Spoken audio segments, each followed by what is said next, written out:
Hello everyone, welcome back to our YouTube channel Bhavna education hub. So friends, आज है हमारा practice session 42। सो चलिए शुरू करते हैं। आज के 25 क्वेश्चंस देखते हैं। तो जो भी सेशन को पहली बार देख रहा हो उसको लाइक करें और चैनल को सब्सक्राइब करें। आइए चलते हैं हमारे क्वेश्चंस की ओर। 42 सेशन है हमारा। और पहला क्वेश्चन किसका होता है? हमारा स्पॉट द एरर का। इसमें हमें एरर स्पॉट करना है। इसमें 4 सेंटेंसेस गिवन है और एक सेंटेंस जो है हमारा गलत गिवन होगा, यानी उसमें एरर है, तो उसको पहचानना है और देखना है। तो आइए रीड करते हैं। I saw a movie that was directed by Steven Spielberg.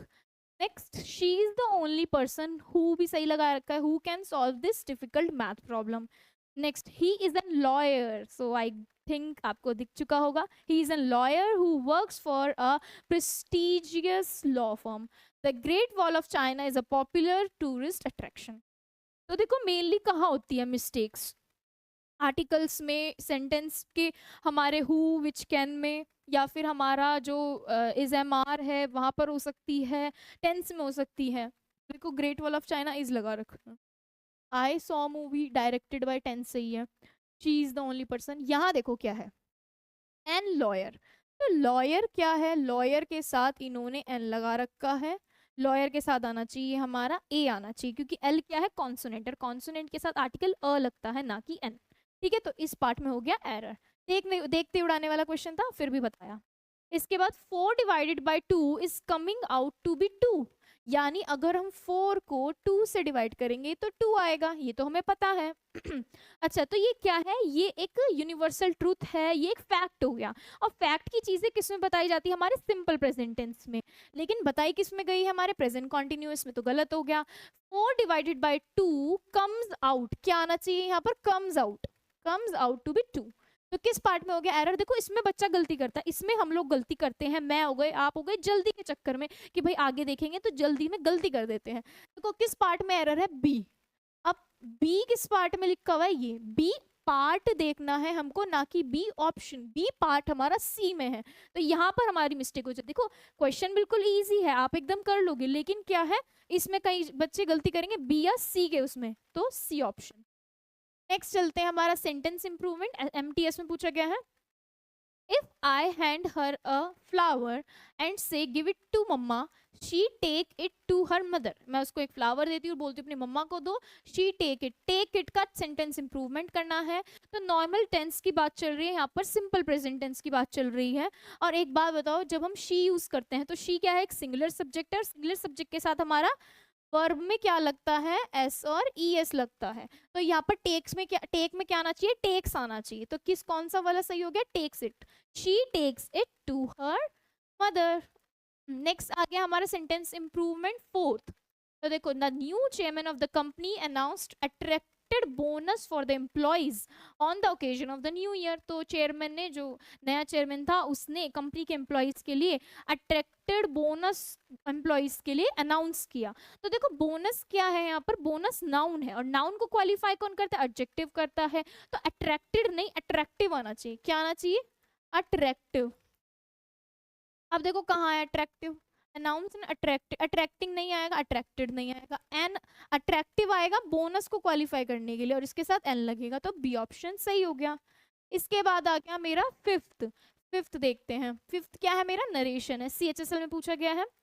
He said that he would be taking a leave of absence for 2 weeks as there he had been a death in his family.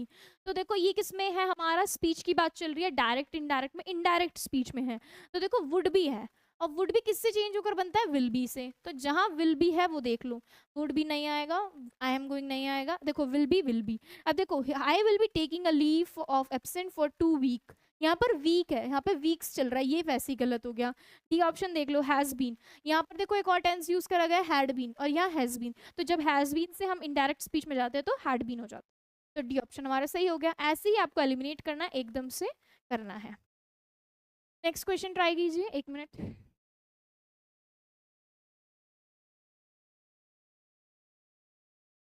इसके बाद हमारा ये question आता है किसका? CHSL का, active passive voice का। Everybody knows Nelson Mandela, तो हर कोई नेल्सन मंडेला को जानता है। पॉइंट क्या है? हमें एक्टिव टू पैसिव में चेंज करना है, ये एक्टिव में है। नेल्सन मंडेला हमारा आगे आ जाएगा, और नोज क्या है? हमारा सिंपल प्रेजेंट है, और इसके साथ हम क्या लगाते हैं? Is am are plus V three. तो देख लो, is am are V three. देखो वॉज है, नोज है, कैन भी है, यही ऑप्शन बचा है हमारा, एकदम इजी है। Nelson Mandela is known. अब आप बोलोगे यहाँ पे बाय क्यों नहीं आया, क्योंकि हमने पैसिव में करा तो बाय तो आना चाहिए, लेकिन कुछ वर्ब्स ऐसी होती है जो अपने साथ जो प्रपोजिशन है वो चेंज लेती है, जैसे नोन अपने साथ टू प्रपोजिशन लेगा, तो ये हो गया हमारा ए ऑप्शन। नेक्स्ट चलते हैं हमारे पैराजंबल की ओर, सीजीएल में पूछा गया, इंपॉर्टेंट है। सो द प्रॉब्लम्स ऑफ इंडिया, पहले देखते हैं ऑप्शन, बी से स्टार्ट है, सी से स्टार्ट है और डी से स्टार्ट है। देखो देखते हैं बी में, the uniqueness of this nation, किस नेशन की बात चल रही है, सी देखो पहले, अब इंडिया की बात चल रही है। India is a very large country with many religion, India एक लार्ज कंट्री है जिसमें बहुत ज़्यादा रिलीजन है यानी धर्म है, मैनी मिनी कल्चर्स, बहुत ज़्यादा छोटे छोटे कल्चर हैं, लैंग्वेजेस बहुत ज़्यादा हैं, has been achieving success in all fields, और ये लोग ये चीज़ें हर फील्ड में सक्सेस बटोर रही है, अचीव कर रही है। अब देखो सी के बाद क्या होना चाहिए, बट इवन स्मॉल कंट्रीज कोई मतलब नहीं है, सी के बाद ए और बी है पहली बात तो देखो so the problems of India, एकदम प्रॉब्लम की बात नहीं जाएगी। सी के बाद बी देखो आप, यूनिकनेस की बात हो रही है नेशन की, तो ये जो यूनिकनेस है इस नेशन की लाइज इन इट्स यूनिटी, तो इसकी जो यूनिकनेस है वो इसकी यूनिटी पर निर्भर करती है, और यूनिटी इन डाइवर्सिटी, जो इसकी विभिन्नता में जो यूनिटी है, due to which there are problems here and there at times, और जिसकी वजह से प्रॉब्लम्स भी होती हैं, तो सी के बाद बी फॉलो कर रहा है।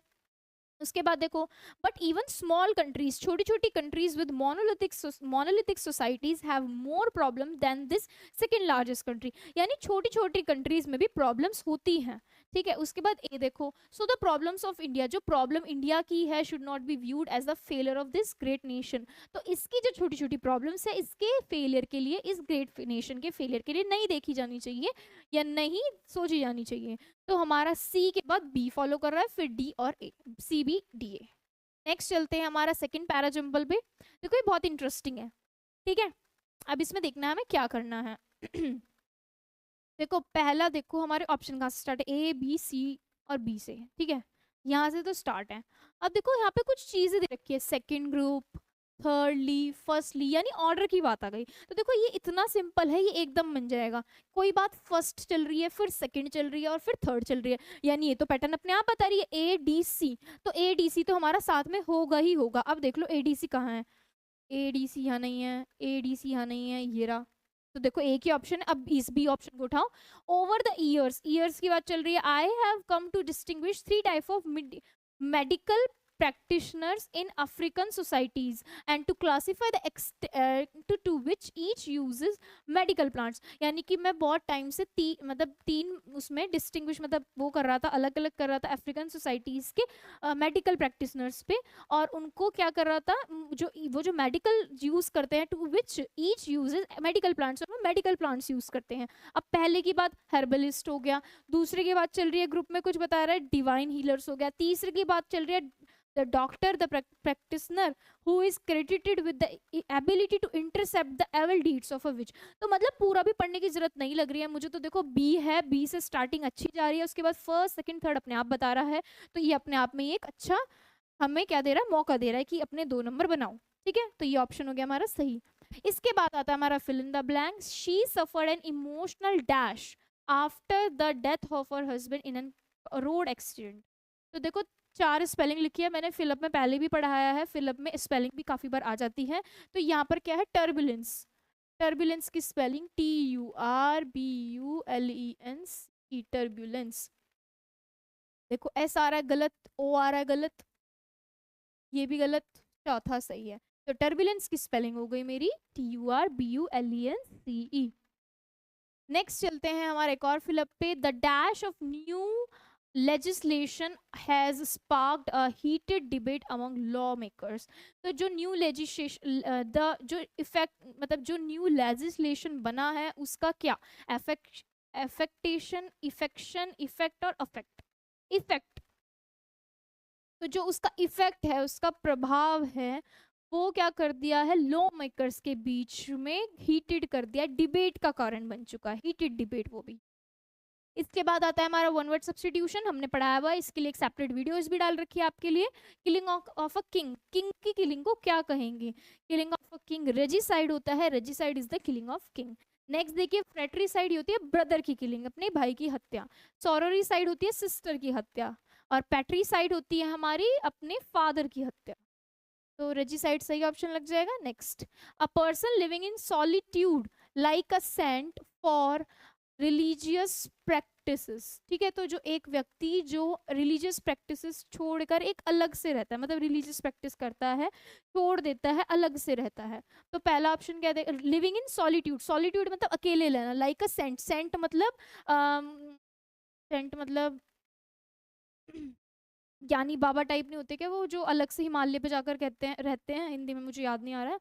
तो जो बाबा वो जो अलग से रहते हैं, नाम नहीं याद आ रहा है, वो होते हैं जो अलग से रहते हैं बिल्कुल। ठीक है, तो पहला ऑप्शन देखिए हर्मिट। हर्मिट लाइक वही होता है सन्यासी, हाँ सन्यासी बन जाते हैं जो, तो हर्मिट लाइक हो गया। क्रेटिन होता है मेरा फुलिश।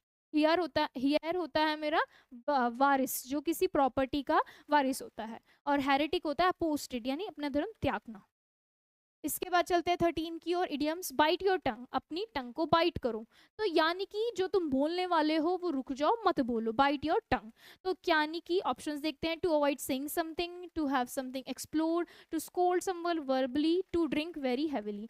तो तुम क्या करो, जो बोलने वाले उसको अवॉइड करो, to avoid saying something, A option सही है। Doctors are raising hue and cry against the RTH bill. तो जो डॉक्टर्स हैं, hue and cry is the main idiom.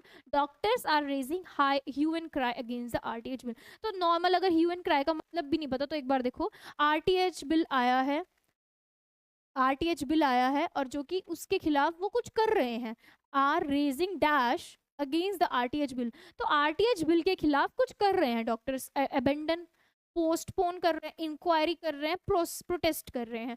तो ह्यू एंड क्राई का मतलब होता है प्रोटेस्ट करना, RTH बिल के खिलाफ डॉक्टर्स मिलकर प्रोटेस्ट कर रहे हैं।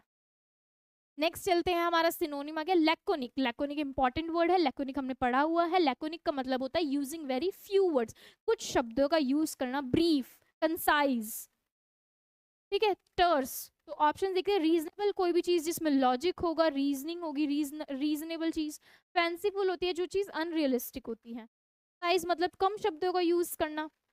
इसके काफी सारे सिनोनिम्स पढ़े हैं हमने, जितने भी सिनोनिम आपको याद है कमेंट करके बताएंगे आप हमें। सर्टेन, सर्टेन यानी एक लेवल, एक फिक्स चीज। नेक्स्ट चलते हैं 16, हमारा क्या है, सिनोनिम है। The medical procedure was successful but the patient experience some minor dash during recovery. तो यानी कि जो मेडिकल प्रोसीजर था, यानी जो भी उसका ऑपरेशन वगैरह वो तो सही हो गया, लेकिन जो पेशेंट है उसको माइनर ट्रबल्स, रिकवरी के दौरान जब वो ठीक हो रहा होगा उसको कुछ ट्रबल्स होंगी। ट्रबल्स यानी दिक्कतें, प्रॉब्लम्स, डिफिकल्टीज। ठीक है, अब ऑप्शन देखिए। एप्लीकेशन, तो नॉर्मल एप्लीकेशन होती है जो फॉर्मल रिक्वेस्ट भेजी जाती है। कॉम्प्लिकेशंस क्या होता है, हमारी डिफिकल्टीज हो गई, प्रॉब्लम्स हो गई, कॉम्प्लेक्सिटीज हो गई, कॉम्प्लेक्स सिचुएशंस हो गई। ट्रांसफॉर्मेशन यानी एक फॉर्म से दूसरी फॉर्म में ट्रांसफॉर्म होना। ऑब्लिगेशंस होती है हमारी रिस्पॉन्सिबिलिटी, ड्यूटीज हमारी। क्या ऑप्शन सही लग जाएगा, कॉम्प्लिकेशंस। नेक्स्ट चलते हैं हमारा एंटोनिम की ओर, फंडामेंटल। सो इंपॉर्टेंट है, फंडामेंटल होता है जो बेसिक होता है, एसेंशियल होता है, इंपॉर्टेंट चीज होती है किसी भी चीज की। ठीक है, ऑप्शन देखते हैं। इम्पैक्ट यानी प्रभाव डालना। न्यूट्रल क्या होता है, ना तो इस पक्ष का ना इस पक्ष का, तो बीच का जो होता है, ना तो इधर की साइड लेनी ना इधर की साइड लेनी। लीस्ट यानी कोई चीज जो अमाउंट में, रैंक में, किसी भी चीज में कम हो, small in quantity, amount, rank, what ever it is. Link क्या होता है, जो दो लोगों के बीच में रिलेशन होता है वो लिंक होता है। तो हमारा ये तो हो गया इंपॉर्टेंट, इसेंशियल यानी जरूरी है। और ये क्या है, लीस्ट क्या है, कम है। तो ये इसका नियर बाय कह सकते हैं कि एंटोनिम लग रहा है। तीनों तो बाकी सब अलग जा रहे हैं। ठीक है, 18th आता है हमारा एंटोनिम। एक और एंटोनिम बताना है। Select the most appropriate antonym for scarcity. Scarcity के लिए एंटोनिम बताना है, आपने पढ़ा हुआ है। स्केर्सिटी का मतलब होता है कमी होना, किसी चीज की कमी होना। ठीक है, ऑप्शंस देखते हैं। अब इन ऑप्शंस में लिखा है, देखो, ग्लेशियर्स, वाटर, हमारा अपना क्या है, और फ्रेश हो गया, एक्सेस हो गया। देखो चार ऑप्शन है, ऐसे क्वेश्चन आता है, CHSL में पूछा गया है। देखो, तो देखो इन चारों में से एक ऑप्शन इसका क्या है, उल्टा है, एंटोनिम बता रहा है। तो देखो, वाटर का मतलब क्या होता है, गीला पानी, तो इसका मतलब नहीं है। फ्रेश का मतलब जो क्लीन हो। ग्लेशियर्स होते हैं पहाड़, आइस बार्स। और ये क्या है मेरा, एक्सेस। एक्सेस यानी कि बहुत ज्यादा मात्रा में कोई चीज सरप्लस में है, एक्सेस में है। एक्सेस के भी आपको काफी एंटोनिम, सिनोनिम लिखवा रखे हैं, आप कमेंट करके बताएंगे। तो ये इसका लग गया एंटोनिम। इसके बाद चलते हैं अपने स्पेलिंग चेक की ओर। आ जाते हैं, 4 स्पेलिंग दे रखे, देखो इंटरवोवन, ढूंढ लो, इंटरवोवन एकदम एकदम ढूंढ लेते हैं हम जब हमारी स्क्रीन पे गिवन होता है। थ्रेटेंड हो गया हमारा, बायोस्फीयर हो गया, बायोस्फीयर कहाँ है हमारा, ये रहा बायोस्फीयर। इसके बाद हमारा वाटर कोर्सेज, वाटर कोर्सेज हो गया। तो देखो 4 है इसमें। अब वाटर कोर्सेज की स्पेलिंग सही है, वाटर कोर्सेज हो गया, इंटरवोवन भी सही है, बायोस्फीयर भी सही है, थ्रेटेंड की स्पेलिंग यहाँ पर गलत है। तो थ्रेटेंड की स्पेलिंग में क्या आता है, THREATEN, थ्रेटेंड। ठीक है, नेक्स्ट चलते हैं 20। What is the find the incorrectly spelled word, एक जो करेक्ट, जो गलत वर्ड है उसको ढूंढना है। पैरेलल, पैरेलल की स्पेलिंग सही है, रेकमेंड की सही है, टुमारो भी सही है। ये सी ऑप्शन देखिए, इररेसिस्टिबल, तो इररेसिस्टिबल नहीं होता, इररेसिस्टिबल होता है, इररेसिस्टिबल। ठीक है, तो सी ऑप्शन हमारा बिल्कुल सही लग जाएगा। इसके बाद हमारे 20 क्वेश्चंस कंप्लीट हो चुके हैं। इसके बाद चलते हैं हमारे क्लोज टेस्ट की ओर, यानी सीटी की ओर। आइए देखते हैं हमारा क्लोज टेस्ट। तो देखो आज का क्लोज टेस्ट काफी बड़ा है, लंबा है और अनएम्प्लॉयमेंट के बारे में है। अनएम्प्लॉयमेंट, जो बच्चे को पता है अनएम्प्लॉयमेंट क्या है, यानी कि अनएम्प्लॉयमेंट की सिचुएशन क्या है, तो काफी इजी हमारा क्लोज टेस्ट है और इजीली फिल भी हो सकता है, ऐसा नहीं है कि गलत जाए। तो देखो 5 क्वेश्चन है और 2 मार्क्स हैं, सबके 10 मार्क्स आने ही चाहिए इसमें। ठीक है, क्योंकि रीडिंग हम रोज कर रहे हैं, जो हमारी वीडियोस देख रहा है रीडिंग हम रोज कर रहे हैं, जिससे हमारी इंप्रूव हो रही है रीडिंग स्किल्स, तो ये बनना ही चाहिए। ठीक है, तो अनएम्प्लॉयमेंट सबने अपनी बुक्स में पढ़ा हुआ है। चलिए, unemployment is a major issue in India that dash millions of people across the country। तो एक अनएम्प्लॉयमेंट एक मेजर इशू है इंडिया में, dash millions of people across the country, जो क्या कर रहा है, लोगों को कॉम्प्रोमाइज कर रहा है, इफेक्ट कर रहा है, कंट्रोल कर रहा है और अफेक्ट कर रहा है। अफेक्ट कर रहा है यानी प्रभाव डाल रहा है, लोगों को असर डाल रहा है लोगों की लाइफ्स पर। ठीक है, तो ये क्या हो गया, that affects million of people. इसके बाद despite being one of the fastest growing economies in the world, मतलब उसके मतलब फास्टेस्ट ग्रोइंग इकोनॉमी होने के बावजूद हमारी India has struggle to create dash jobs, यानी कि इंडिया है उसने बहुत ज़्यादा स्ट्रगल किया है जॉब्स को क्रिएट करने में, dash jobs to keep up with its rapidly expanding population. यानी कि वो बोलना चाह रहा है कि जैसे इंडिया मतलब इंडिया की फास्टेस्ट ग्रोइंग है, ठीक है, उसके बावजूद भी इंडिया ने जॉब क्रिएट करने में बहुत ज़्यादा क्या किया है, स्ट्रगल किया है, क्योंकि उसको जितनी पॉपुलेशन एक्सपेंड होती जा रही है उसके हिसाब से उसको जॉब्स भी क्रिएट करनी पड़ेगी। ठीक है, तो डैश जॉब्स कैसी, dash jobs, enough jobs, few jobs, many jobs, little job. Enough job यानी इतनी सफिशिएंट जॉब, जितनी लोग ज़्यादा बढ़ रहे हैं, एक्सपेंड हो रही है हमारी पॉपुलेशन, उसके हिसाब से सफिशिएंट होनी चाहिए। तो देखो पढ़ के भी देखो, India struggle to create sufficient job, यानी enough jobs to create, India has struggle to create enough jobs to keep up with its rapidly expanding population। ठीक है, नेक्स्ट चलते हैं। इसके बाद आता है हमारा the unemployment rate in India varies widely dash different states and region. तो देखो क्या हो रहा है, जो अनएम्प्लॉयमेंट रेट है इंडिया का वो डिफरेंट रीजन या स्टेट्स में अलग अलग वेरी करता है। Varies widely dash from different states and region, between different states and region. States तो बहुत सारी है तो बिटवीन नहीं आएगा, अक्रॉस या अमंगस्ट, तो अक्रॉस आएगा। अक्रॉस यानी वन एंड से लेकर दूसरे एंड तक, वन साइड से लेकर दूसरी साइड तक, तो अक्रॉस डिफरेंट स्टेट्स और रीजन्स के बीच में क्या कर रहा है, बहुत ज़्यादा अलग एम्प्लॉयमेंट रेट है। इसके बाद चलते हैं अपना next, young people in particular face significant challenges. तो जो यंग पीपल हैं उनको बहुत ज़्यादा चैलेंजेस फेस करने पड़ते हैं एम्प्लॉयमेंट के लिए। मैनी आर हाईली एजुकेटेड, बहुत ज़्यादा लोग तो एजुकेटेड भी बहुत ज़्यादा है बट स्किल्स कम है, एक्सपीरियंस कम है, needed to dash in a highly competitive job market. तो वो जो चीज़ है यानी कि ज़्यादा एजुकेशन हो रहा और लैक स्किल्स होना, क्या कर रही है वो, needed to dash to in a highly competitive job market. तो वो क्या कर रही है, एक्सपेल कर रही है, एग्जीक्यूट कर रही है, एक्सपांड कर रही है या फिर कम्पीट कर रही है। तो ये चीज़ बहुत ज़्यादा ज़रूरी है, क्या करनी, कॉम्पीट करनी कॉम्पिटिटिव जॉब मार्केट में। ठीक है, कॉम्पीट करना। इसके बाद क्या आता है हमारा, there are many factors contributing to the high levels of unemployment. बहुत ज़्यादा फैक्टर्स है जो अनएम्प्लॉयमेंट डाल रहे हैं इंडिया में। Some of these are lack of investment, जो लोग इन्वेस्टमेंट नहीं करते उसकी वजह से, इंफ्रास्ट्रक्चर में इन्वेस्टमेंट नहीं करते तो लोग जॉब्स क्रिएट नहीं हो पाती। मिसमैच होता है स्किल्स, वर्कर की स्किल्स के बीच में और एम्प्लॉयर्स की जो नीड है, यानी कि जो लोगों पे स्किल्स है और जो नीड है वो मैच ही नहीं हो रही है। फिर उसके बाद lack of access to finance for small and medium size businesses, तो यानी कि जो स्मॉल बिजनेस, जो स्मॉल मीडियम साइज बिजनेसेस हैं उन पे एक्सेस ही नहीं हो पा रहा है फाइनेंस का। और जो इंडियन गवर्नमेंट है उन्होंने सेवरल इनिशिएटिव्स भी लॉन्च करे हैं इस इशू के ऊपर जो कि अनएम्प्लॉयमेंट है। दीज इंक्लूड्स प्रोग्राम भी है काफ़ी जो किसको सपोर्ट करे, स्मॉल बिजनेसेस को, जो कि इन्वेस्टमेंट क्रिएट कर रहा है इंफ्रास्ट्रक्चर में, एंड प्रोवाइड वोकेशनल ट्रेनिंग, और वोकेशनल ट्रेनिंग्स भी प्रोवाइड कर रहा है यंग पीपल को। हाउएवर इसके बाद much more needs to be done to create sustainable long term employment, इसके बाद भी बहुत कुछ करना पड़ेगा जिससे कि हमारी जो सस्टेनेबिलिटी बैठ जाए, लॉन्ग टर्म एम्प्लॉयमेंट अपॉर्चुनिटीज हो जाए for all Indians. Last line, unemployment can have serious social and economic consequences, unemployment की वजह से क्या क्या हो सकता है, सोशल एंड इकोनॉमिक कॉन्सिक्वेंसेज हो जाते हैं। कॉन्सिक्वेंसेज यानी रिजल्ट होते हैं। वो क्या करता है, इंक्लूडिंग क्या क्या हुए हैं वे, पुअर्टी होती है, गरीबी आती है, जब देखो जॉब नहीं होगी तो लोग गरीबी गरीबी की तरफ चलते चले। क्राइम होगा, देखो पैसे नहीं होंगे तो लोग पैसे कमाने का गलत तरीका ढूंढते हैं। उसके बाद social dash, social dash cohesion, stigma, unrest या हमारा सॉलिडेटरी, तो सोशल अनरेस्ट आएगा यानी कि सामाजिक अशांति फैल जाएगी सारी जगह। तो ये था हमारा क्या क्लोज टेस्ट। आई होप आपको समझ में आया होगा और आपको ये क्लियर होगा। सो आज का सेशन हमारा यहीं पर खत्म होता है, मिलते हैं आपसे नेक्स्ट सेशन में। Thank you everyone.